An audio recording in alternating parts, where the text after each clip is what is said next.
perlu 2 ya kalau nggak salah untuk yang naturalisasi. Ya. Sudah bisa direkrut?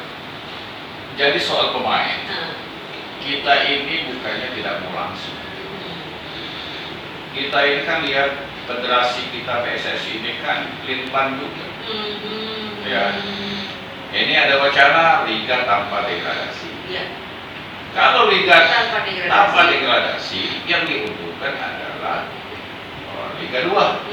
Karena semua pemain Liga 1 tidak dipakai oleh pemain Liga 2, Liga 1. Kenapa? Karena mahal. Pasti dilepas oleh, karena dia nggak ada beban mainnya. Mau menang mau kalah nggak degradasi. Artinya kenapa kita tidak terlalu buru-buru ke situ? Kita lihat juga tren.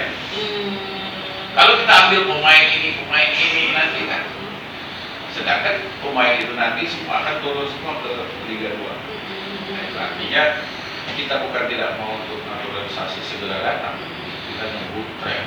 Tanggal 29 keputusannya. Sekarang PSSI lagi diserang oleh netizen untuk Anda muncullah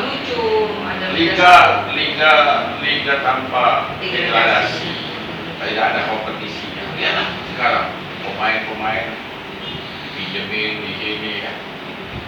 Liga 2 juga tidak ada degradasi. Buat apa orang harus ngambil kompetisi ya, boleh dibilang. Jadi wait and see. Iya, wait and see. Untuk perburuan pemain.